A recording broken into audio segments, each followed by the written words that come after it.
Hello friends, कैसे हैं आप सब। उम्मीद है आप सब मस्त होंगे, पढ़ाई भी बिंदास चल रही होगी। तो आज हम लोग BSc first year zoology semester first में जो हमारा जेनेटिक्स का पार्ट है उसको डील कर रहे थे। इससे पहले सेक्स डिटर्मिनेशन एंड मेंडलिज्म के 25 क्वेश्चन हम लोग ऑलरेडी कवर कर चुके हैं। उसके आगे आज हम लोग कंटिन्यू करेंगे। ये क्वेश्चंस बहुत ही इम्पोर्टेंट हैं, फुल कंसेप्ट के साथ समझाऊंगा मैं आपको। तो मेरा नाम है अमर सिंह यादव, हमारा और आपका प्यारा सा क्यूट सा channel BSc world Amar Singh, जिस पे आप ये वीडियो देख रहे हैं। तो स्टार्ट करते हैं। क्वेश्चन नंबर 26 और आज का पहला question, genetic identity of a human male is determined by. जो मनुष्य है, नर मनुष्य मेल ह्यूमन की जो आनुवंशिक पहचान है, जेनेटिक आइडेंटिटी है, वो क्या होती है। ऑटोसोम्स होते हैं या न्यूक्लियस, सेक्स क्रोमोसोम्स या सेल ऑर्गेनेल्स। तो आपको पता होंगे जो सेक्स क्रोमोसोम और ऑटोसोम्स टोटल 23 पेयर होते हैं हम लोगों में क्रोमोसोम्स। उसमें से 22 पेयर क्या होते हैं, 22 पेयर होते हैं ऑटोसोम, जो कि XX होते हैं। और जो 23वां पेयर होता है 23rd लिखते हैं इसको, ये 22 पेयर है, ये 23rd पेयर है। 23 नहीं, 23वां है, ठीक है। तो ये होता है XY टाइप का, किसमें, मेल में, केवल मेल में। और फीमेल में जो होता है वो सेक्स क्रोमोसोम भी XX ही होते हैं और मेल में XY होते हैं। तो इसके आधार पर जो सेक्स क्रोमोसोम है, इसके आधार पर आनुवंशिक पहचान कर सकते हैं हम मनुष्यों की। तो इसका राइट आंसर होगा option C is correct, sex chromosomes, लिंग गुणसूत्र द्वारा। अगला क्वेश्चन है, the theory where ratio between the number of X chromosomes and number of complete sets of autosomes will determine the sex is known as. वह सिद्धांत जिसमें x गुणसूत्रों की संख्या और ऑटोसोम के पूर्ण सेटों की संख्या के अनुपात से लिंग निर्धारण होता है, उसको क्या कहते हैं। Chromosome theory of sex determination, लिंग निर्धारण का गुणसूत्रीय सिद्धांत। Option B, genic balance theory of sex determination. इसके बारे में कल भी मैंने आपको बताया था। लिंग निर्धारण का जीनी संतुलन सिद्धांत।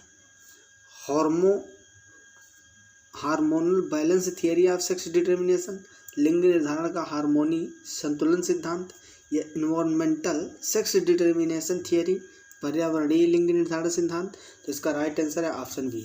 ये जो एक्स क्रोमोसोम और ऑटोसोम्स के सेट जो होते हैं, ऑटोसोम्स मीन्स दैहिक गुणसूत्र, जो 22 जोड़ी होते हैं ना, 22 पेयर्स, उनके और एक्स क्रोमोसोम्स के जो रेशियो के आधार पर डिटरमाइन होता है, ठीक है, उसको बोलते हैं genic balance theory of sex determination. Hindi में बोलते हैं लिंग निर्धारण का जीनी संतुलन सिद्धांत।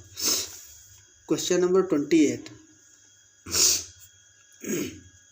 If somatic cells of a human, somatic मतलब जर्मिनल नहीं है, बॉडी में 2 प्रकार की सेल्स होती हैं, सोमेटिक और जर्मिनल। वैसे तो बहुत टाइप की सेल्स हैं, लेकिन हम अभी क्या देख रहे हैं, क्रोमोसोम्स के अकॉर्डिंग अगर देखा जाए, on the basis of chromosomes are cells are present into 2 types, number 1 somatic and number 2 germinal, ठीक है, या जेनेटिक भी बोल सकते हैं। जर्मिनल होती है जो सोमेटिक सेल्स होती हैं, जैसे कि दैहिक होती हैं, जो दैहिक।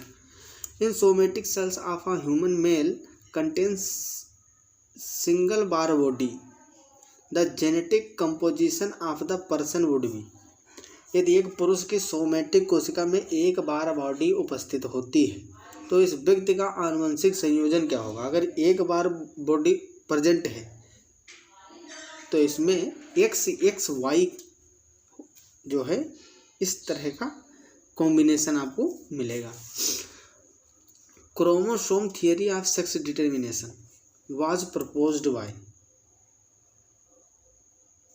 लिंग निर्धारण के गुणसूत्रीय सिद्धांत को प्रतिपादित किया था, किसने किया था, ब्रिजेस ने, या बाल्बियानी रिंग भी पढ़े होंगे आप, इन्हीं के नाम पे पढ़ी थी, या गोल्डस्मिथ ने। तो chromosome theory of sex determination, देखो क्रोमोसोमल थियरी वो दूसरी उसको सटन एंड बावेरी ने दिया था और टी.एच. हंट मॉर्गन ने साइंटिफिकली एक्सपेरिमेंटली प्रूव किया था। ये chromosome theory of sex determination, लिंग के निर्धारण की विधियां हैं। तो ये तीनों साइंटिस्टों ने मिल के दिया था, तो इसका राइट आंसर हो जाएगा ये जो है नन ऑफ द अबव। जो ब्रिजेस हैं, बाल्बियानी और गोल्डस्मिथ हैं, इन्होंने इन तीनों में से किसी का भी महत्व नहीं है, उसमें योगदान नहीं है। तो इसका राइट आंसर हो जाएगा ऑप्शन डी इज करेक्ट, उपरोक्त में से कोई नहीं। आइडेंटिफाई द रॉन्ग स्टेटमेंट, निम्न में से गलत को पहचानिए। 4 स्टेटमेंट मिलेंगे आपको, इसमें से गलत पहचानना है। In male grasshopper 50% of the sperm have no sex chromosomes, जो नर टिड्डे होते हैं, नर टिड्डे के 50% शुक्राणु में लिंग क्रोमोसोम नहीं पाए जाते हैं, ऐसा हो ही नहीं सकता। सेक्स क्रोमोसोम्स तो सब में पाए जाएंगे। Usually female birds produce 2 types of gametes, ये कल मैंने बताया था, ना कल। जो बर्ड्स होते हैं वो बर्ड में फीमेल हेट्रोजाइगस होती है, हमारे में बात किया जाए तो मेल हेट्रोजाइगस है, क्योंकि मेल में XY होते हैं लिंग क्रोमोसोम, और जो इंसेक्ट होते हैं उनमें भी जो मेल होते हैं वो हेट्रोजाइगस होते हैं। लेकिन बर्ड्स की जब बात की जाती है तो वहाँ मेल होमोजाइगस होता है, जबकि फीमेल हेट्रोजाइगस होती है। और बर्ड्स में आपको मैं बता दूं, बर्ड्स में ZW टाइप का मैंने बताया था कि होता है sex determination, ZW type.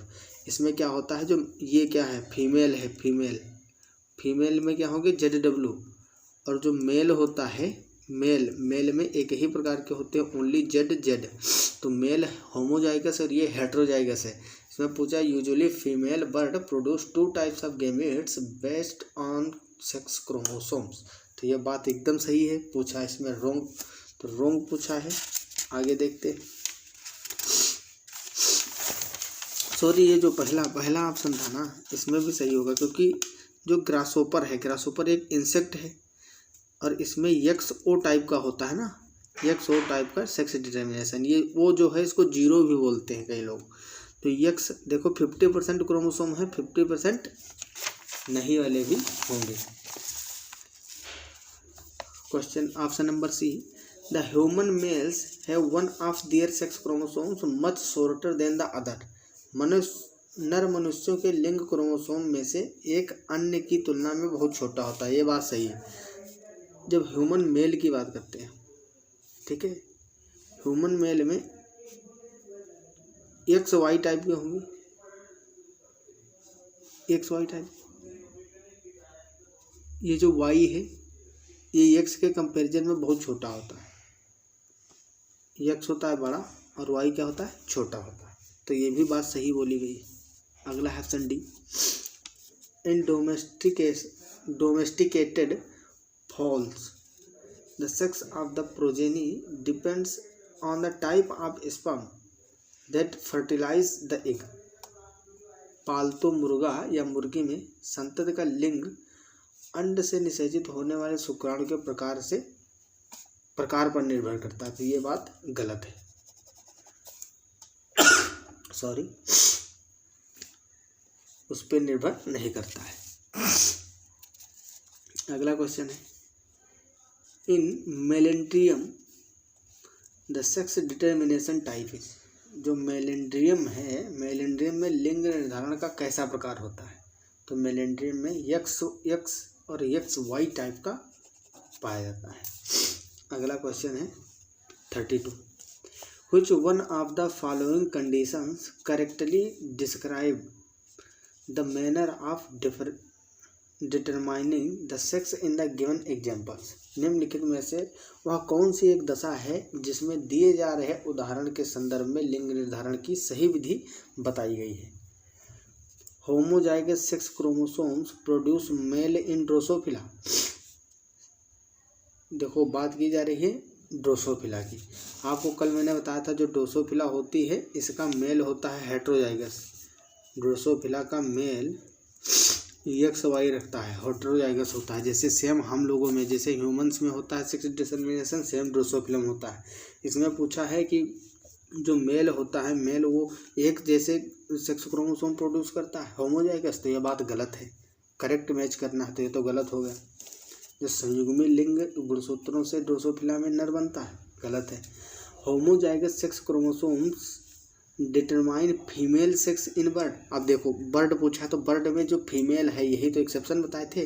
Female कैसी होती है? ZW टाइप, तो ये भी गलत हो जाएगा, इसमें ZZ बोल दिया है।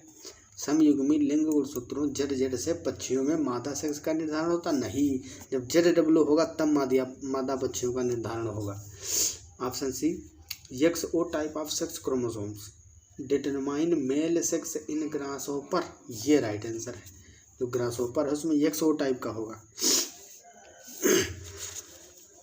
तो अब आगे हम लोग देखते हैं मेंडलिज्म के कुछ इंपॉर्टेंट क्वेश्चन। ये थे सेक्स डिटर्मिनेशन के। सेक्स डिटर्मिनेशन के कल भी मैंने बहुत ज़्यादा क्वेश्चन करवाए थे, तो कुछ इम्पोर्टेंट मेंडलिज्म के देख लेते हैं। द टर्म एलिलोमॉर्फिक एम्प्लाइज, एलिलोमॉर्फिक का क्या तात्पर्य है? एलिलोमॉर्फ ये क्या होता है? ये जो विपरीत लक्षण होते हैं, ठीक है, पेयर्स में, उसको बोलते हैं allelomorph. Any two character, a pair of contrasting characters, sex linked character, a pair of non contrasting character. तो इसका राइट आंसर है option B, a pair of contrasting character. एक जोड़ा विपरीत लक्षण को एलिलोमॉर्फिक बोलते हैं। अगला क्वेश्चन है, द एलील्स आर, एलील्स क्या होते हैं? तो एलील्स तो आपको पता ही है, a pair of genes governing a specific character such as tallness और ड्वार्फनेस और are alternate form of gene. देखो इसकी डिफिनेशन बस यही होती है, alternate form of gene is called alleles, ठीक है। तो एलील जैसे कि जोड़े में होते हैं, उसमें कुछ ड्वार्फनेस को एक करता है और एक टालनेस को। कोई भी एक एग्जाम्पल ले लो तो एक इस तरह से दो एक साथ प्रेजेंट हो सकते हैं। तो इसका पहला ही ऑप्शन सही होगा। एक जोड़ी जीन को जो विशिष्ट लक्षण जैसे लंबाई या बौनेपन का नियंत्रण करते हैं अथवा जीन के एकांतरित रूप होते हैं, उनको एलील्स बोलते हैं। अगला क्वेश्चन है, alleles which show independent effect are called. ये पूछा गया है इफेक्ट, जब इंडिपेंडेंट स्वतंत्र रूप से, ठीक है, एलील्स जो स्वतंत्र प्रभाव दर्शाते हैं उनको क्या कहते हैं? सप्लीमेंटरी एलील्स, कोडोमिनेंट एलील्स, या एपिस्टेटिक एलील्स, या फिर कंप्लीमेंट्री एलील्स। जो अलग अलग प्रभाव दिखाते हैं, मान लो एक्स और वाई एक साथ में है, एक्स वाई, अब अपना प्रभाव एक्स भी दिखा रहा है और वाई भी दिखा रहा है, मतलब स्वतंत्र दिखा रहे हैं। तो जब दो एक साथ उपस्थित एलील्स दोनों अपना अपना साथ ही में अपने अपने लक्षणों को प्रदर्शित करते हैं, इफेक्ट को दिखाते हैं, उसको बोलते हैं कोडोमिनेंट, ठीक है, सह प्रभाविता। When a gene existing in more than one form, the different forms are called। वही तो पूछा है, एलील का ही पूछ लिया है तुमसे। देखो हेटेरोजाइगस क्या होता है? हेटेरोजाइगोसिटी का मतलब होता है एक्स वाई, या फिर कुछ भी यहाँ पे लिख सकते हो, AB टाइप हो या XY टाइप, जो अलग अलग हो साथ में, ठीक, विषमयुग्म जीन। कंप्लीमेंट्री जीन जो पूरक जीन होते हैं। जीनोटाइप आप जानते ही हो, जीनोटाइप और फिनोटाइप। जीनोटाइप क्या होता है? फिनोटाइप जो बाहर से दिखता है, जीनोटाइप जो क्रोमोसोमल अलग अलग कॉम्बिनेशन होते हैं उसको बोलते हैं हम जीनोटाइप, ठीक है। तो एलील्स जो होते हैं ये क्या होते हैं? ये एक ही कैरेक्टर के दो फॉर्म होते हैं, ठीक। When a gene exists in more than one form, the different forms are called alleles। Gene के ही भिन्न रूप होते हैं। An allele is said to be dominant if, एक एलील को प्रभावी कहा जाता है कब? It is expressed only in heterozygous combination। मतलब आप एलील को तब इफेक्टिव कहोगे, तब डोमिनेंट माना जाएगा जब वो केवल एक्स वाई, जैसे हेटेरोजाइगस में अपने प्रभाव को दिखाए? नहीं, ऐसा नहीं है। जो डोमिनेंट होगा, डोमिनेंट का मतलब है वो सिंगल होगा फिर भी दिखाएगा, हेटेरोजाइगस हो या होमोजाइगस हो, हर जगह जब अपना इफेक्ट दिखाएगा उसको बोलते हैं dominant. It is एक्सप्रेड only in homozygous combination, ये भी नहीं सही है, ये भी गलत है। It is expressed in both homozygous and heterozygous conditions, तो यही राइट आंसर है आपका, ऑप्शन सी इज करेक्ट। या होमोजाइगस तथा हेटेरोजाइगस दोनों संयोजनों में प्रकट होता है, ठीक है, इसको बोलते हैं dominancy. A character which is expressed in hybrid is called, लक्षण जो संकर में प्रकट होता है वो क्या कहलाता है? उसको ही डोमिनेंट बोलते हैं ना। हाइब्रिड का मतलब क्या हुआ? देखो यहाँ पे लिखा कैपिटल टी और स्मॉल टी, ये क्या है? हाइब्रिड। हाइब्रिड संकर, संकर हाइब्रिड का मतलब यही तो होता है जो दो प्रकार की चीज़ें एक में आ गई, या लंबे को टालनेस को बनाएगा, इफेक्ट करेगा, और ये शॉर्टनेस को या बौनेपन को ड्वार्फनेस लेके आएगा, तो दोनों एक साथ में प्रेजेंट है ना। देखो ये बढ़ाएगा लंबाई, ये घटाएगा, तो हाइब्रिड एक साथ में प्रेजेंट है। अब इस हाइब्रिड में होगा क्या, ये अपना प्रभाव नहीं दिखा पाएगा क्योंकि ये जो स्मॉल टी है इसके ऊपर कैपिटल टी डोमिनेंट है, तो कैपिटल टी अपने प्रभाव को एक्सप्रेस करेगा, ठीक। इस कारण इसको बोलते हैं, क्या बोलते हैं? डोमिनेंट बोलते हैं। A character which is expressed in hybrid is called, जो हाइब्रिड में कैरेक्टर दिखता है वो कैसा होता है? डोमिनेंट होता है। ऑप्शन ये था हेटेरोजाइगस विषम, सेकेंड ऑप्शन है डोमिनेंट रिसेसिव या लीथल, तो इसको बोलते हैं डोमिनेंट। अगला क्वेश्चन है, an organism with two identical alleles for a given treat is, एक जीव जिसमें दो समरूप युग्म विकल्पी हैं एक दिए हुए लक्षण के लिए कैसे हो सकते हैं? हमेशा होमोजाइगस होंगे, वो समयुग्म की होंगे, ठीक है। आइडेंटिकल पूछा है ना, तो जब एक जैसे एलील्स होंगे तो कैसे होंगे? जब एक जैसे एक पास करोगे एलील तो होमोजाइगस ही ना हो जाएगा, हेटेरोजाइगस ये है, ये क्या है? हेटेरोजाइगस विषम युग्म की।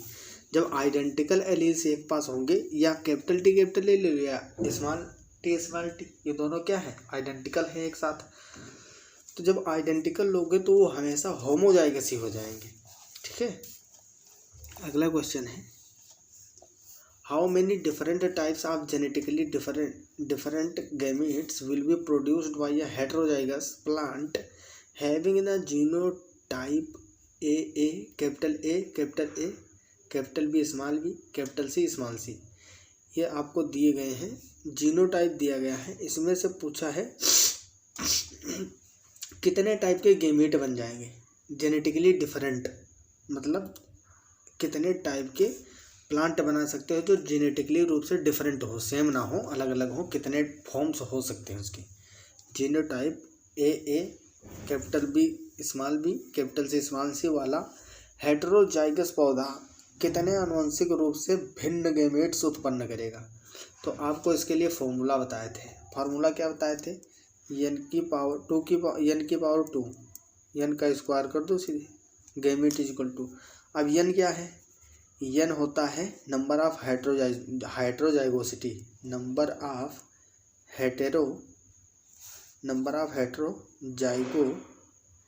हेटेरोजाइगोसिटी। अब इस जीनोटाइप में देखो कितनी हेटेरोजाइगोसिटी है। ये दोनों ए जो हैं ये क्या है? होमोजाइगस है। Capital B small B heterozygous, तो एक हेटेरोजाइगस हो गया, और कैपिटल सी स्मॉल सी दूसरा हेटेरोजाइगस, तो दो हेटेरोजाइगस है। क्या है? दो। तो n की जगह पे पुट करो 2, तो यहाँ पे जब 2 पुट करोगे 2 की पावर 2, तो 2 दूना कितने हो जाएंगे?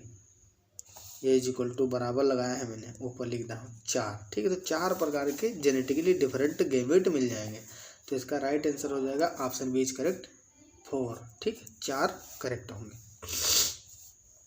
When a tall plant with round seeds, टाल प्लांट विद राउंड सीड पूछा है।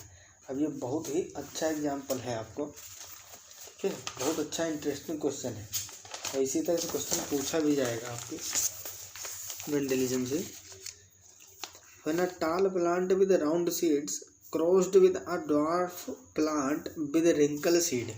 ठीक है, तो जो टाल प्लांट राउंड सीड है, टाल के लिए हम क्या लिखेंगे, कैपिटल टी, और राउंड के लिए कैपिटल आर। और जो स्मॉल कैसा, ड्वार्फ और रिंकल सीड, तो ड्वार्फनेस के लिए स्मॉल टी और रिंकल्ड के लिए स्मॉल आर। ये जीनोटाइप 2 बताए गए हैं। ठीक है, the F1 generation consist of टाल प्लांट। जो F1 जनरेशन है उसमें टाल प्लांट हैं सभी। जब इन दोनों को ट्रीट किया गया, फिर पहली पीढ़ी जो आई उसको F1 बोलते हैं, उसमें जितने भी प्लांट थे सब टाल थे विद राउंड सीड। और सबके सीड कितने थे, उन प्लांट से जो सीड आगे प्रोड्यूस होंगे वो सब राउंड शेप थे। What would be the proportion of dwarf plant with wrinkle seed in F1 generation. पूछा है, अब गोल बीजों वाले लंबे पौधे, जब गोल बीज वाले लंबे पौधे और झुर्रीदार बीज वाले बौने पौधे से क्रॉस करवाया जाता है, तब F1 पीढ़ी में लंबे पौधे गोल बीज वाले प्राप्त होते हैं। F1 पीढ़ी में बौने पौधे के साथ झुर्रीदार बीजों का अनुपात किसका पूछा है, बौने पौधे के साथ झुर्रीदार बीजों का अनुपात। बौना और झुर्रीदार पूछा गया है, तो बौना और झुर्रीदार मतलब जो स्टार्टिंग में लिया गया है, ये वाला कितने प्राप्त होंगे ये। ठीक है, तो इसकी संख्या 0 होगी। क्यों 0 होगी, तुमको बता दूं मैं, ये वाला जीनोटाइप उसमें मिलता है 9:3:3:1। ये होते हैं राउंड टाल। ठीक है, और ये वाले कैसे होंगे, टाल होंगे लेकिन कैसे होंगे, रिंकल्ड होंगे। और ये कैसे होंगे, ये होंगे ड्वार्फ रिंकल्ड, और ये होगा रिंकल्ड टाल। ठीक, तो इस तरह से 4 कॉम्बिनेशन मिलेंगे, लेकिन जिस कॉम्बिनेशन पूछा गया है उसका परसेंटेज 0 होगा। अगला क्वेश्चन है, in pea plants yellow seeds are dominant. मटर का पौधा, उसमें येलो सीड डोमिनेंट कर रहा है, पीला कलर, पीला जो बीज है, और ग्रीन के ऊपर येलो क्या कर रहा है, डोमिनेंट है।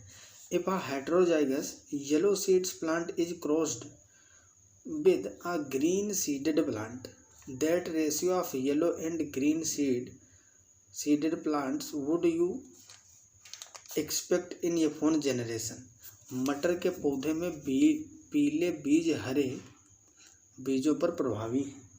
यदि एक विषम युग्मजी पीले बीज वाले पौधे का एक हरे बीज वाले पौधे के साथ संकरण कराया जाए। अब विषम युग्मजी पीले बीज के लिए हम कैपिटल Y लेंगे, लेकिन विषम युग्मजी है तो विषम युग्मजी के लिए स्मॉल y ले लेंगे। उसका संकरण किसके साथ कराया जाता है, विषम युग्मजी पीले बीज वाले पौधे का एक हरे बीज वाले स्मॉल y। जब इसका संकरण कराएंगे तो देखते हैं क्या मिलता है। कैपिटल Y स्मॉल y, और यहाँ स्मॉल y, और ये small y।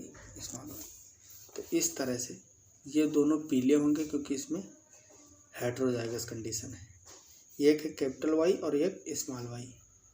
Capital Y yellow colour को चूज करेगी जो कि स्मॉल y पे डोमिनेंट होगा। इस यहाँ भी वही कंडीशन होगी, कैपिटल Y स्मॉल y पे डोमिनेंट, तो ये कैसे होंगे, येलो। और ये दोनों कैसे होंगे, स्मॉल y। ये येलो ना होके कैसे होंगे, ग्रीन होंगे। ठीक है, ग्रीन। तो 50% ग्रीन आ रहे हैं और 50% कैसे आ रहे हैं, येलो। तो इसका राइट आंसर हो जाएगा option A is correct, 50-50%। Last question आज का 39। A common test to find the genotype of a hybrid is by. किसी संकर का जीन प्रारूप का पता लगाने के लिए किसके द्वारा सामान्य परीक्षण किया जाता है। तो ये जो क्वेश्चन है इसको समझो। F1 जनरेशन का अगर जीन प्रारूप जानना है, क्या जीन प्रारूप, कोई हाइब्रिड है तो हाइब्रिड का देखो हाइब्रिड होगा तो हाइब्रिड में ऐसे मान लो लंबाई की बात कर लें तो इस तरह से हाइब्रिड होगा, तो उस पौधे को देखोगे तो लंबा दिखाई देगा क्योंकि ये डोमिनेंट है। अब कैसे तुम जान पाओगे बाहर से पौधे को देख के उसमें ये तो दिखता नहीं कि कैपिटल टी स्मॉल टी छपा हुआ है पौधे पे, उसके अंदर होंगे ना, सेलुलर लेवल पे चीज़ें हो रही, माइक्रोस्कोपिक लेवल पे, तो उसको कैसे पता करोगे कि ये हाइब्रिड है। इसके लिए एक टेस्ट कराया जाता है, जो ये फोन पीढ़ी है यही हाइब्रिड वाली, हाइब्रिड को क्रॉस कराया जाता है स्मॉल टी से, ठीक है। या ऐसे बोले इसका हाइब्रिडाइजेशन करवाया जाता है जो पूर्वज होता है, ठीक है, रिसेसिव पूर्वज से करवाते हैं, ठीक, तो उससे पता चल जाता है। और इसको बोलते क्या है, crossing of one F1 progeny with male parent, इस तरह से करवाते हैं। तो आई होप आपको समझ में आ गया होगा, अच्छे से कंसेप्ट भी बन गए होंगे। अगर आप चैनल पर नए हैं तो चैनल को सब्सक्राइब कर दीजिए, वीडियो अच्छा लगा तो लाइक करिए, अपने फ्रेंड्स के पास शेयर कर दीजिए ताकि उनको भी हेल्प हो सके। और मिलते हैं अगली क्लास में एक इंटरेस्टिंग टॉपिक के साथ, तब तक के लिए okay bye, all the very best.